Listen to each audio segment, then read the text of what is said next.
السلام عليكم ورحمة الله وبركاته. ازيكم حبايب قلبي؟ عاملين ايه؟ يا رب تكونوا بخير. طبعا النهارده هنعمل صينية جلاش، حاجة حلوة بقى كده. طبعا انتوا عارفين ان الشتا عايزين كل شوية ناكل حاجة حلوة.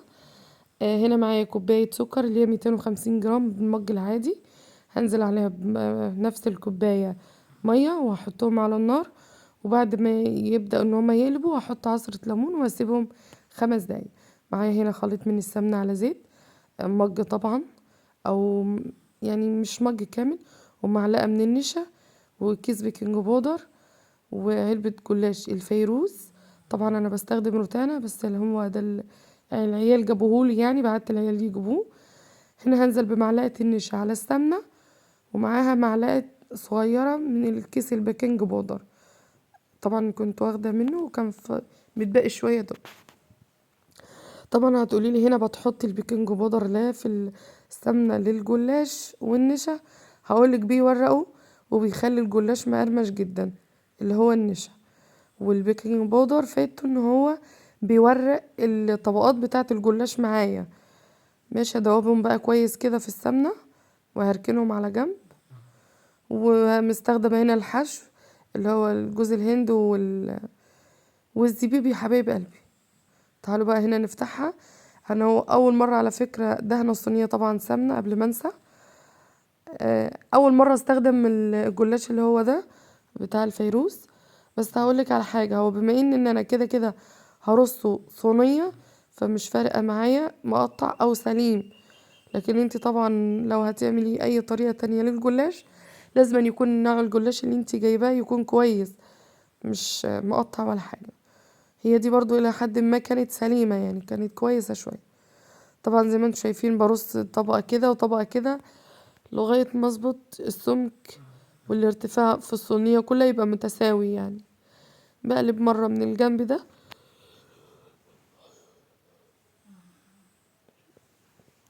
حبايب قلبي صلوا على الرسول عليه أفضل الصلاة والسلام.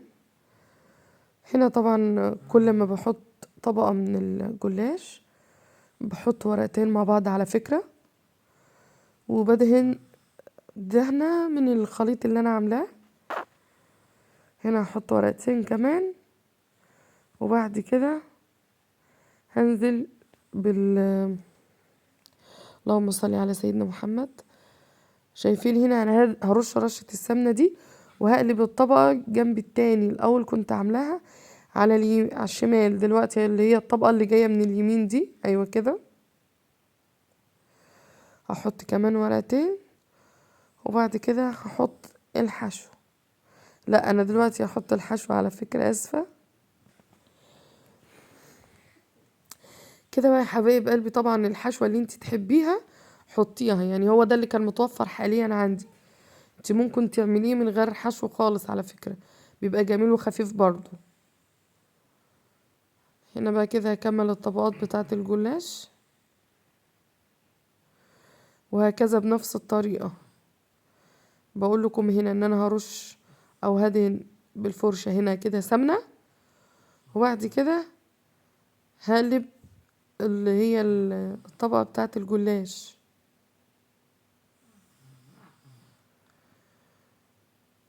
زي ما انتم شايفين كده، وهكذا لحد الاخر.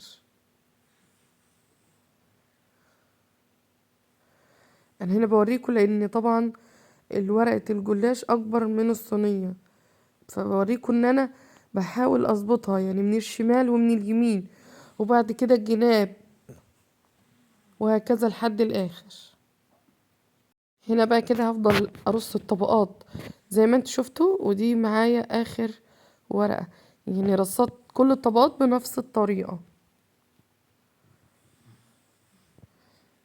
كده بقى. خلاص دي كانت اخر طبقة معايا. هبدأ اللي هو اخرطها. وبصي يعني شكل التخرطة بتاعت الصينية في الاخر يرجعلك زي ما انت عايزة اعمليها. انا هنا بالنسبة لي هعملها مثلثات. طبعا هخلصها هنا بقى مثلثات، وهرجع لكم بقى تاني هوريها لكم دلوقتي.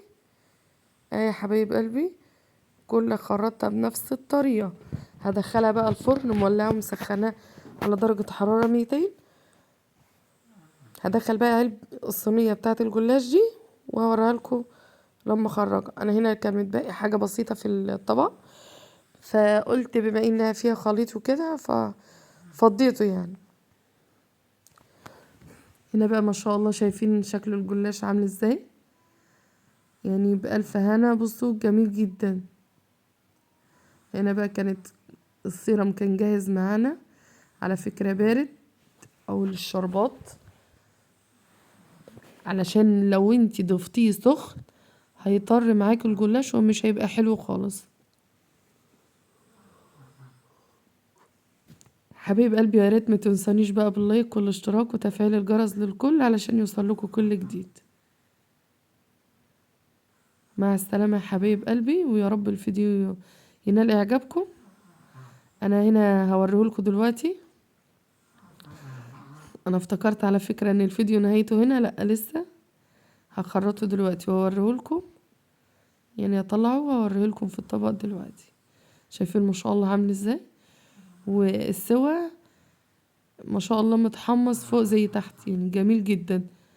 انا عايزه اقول لكم والله العظيم الجلاش ده ما قعد لتاني يوم، ما شاء الله بألف هنا اتاكل. وطبقات الجلاش هوريها لكم بالمناسبه قبل ما انسى. ما شاء الله شايفين عامل ازاي، مورق وجميل جدا.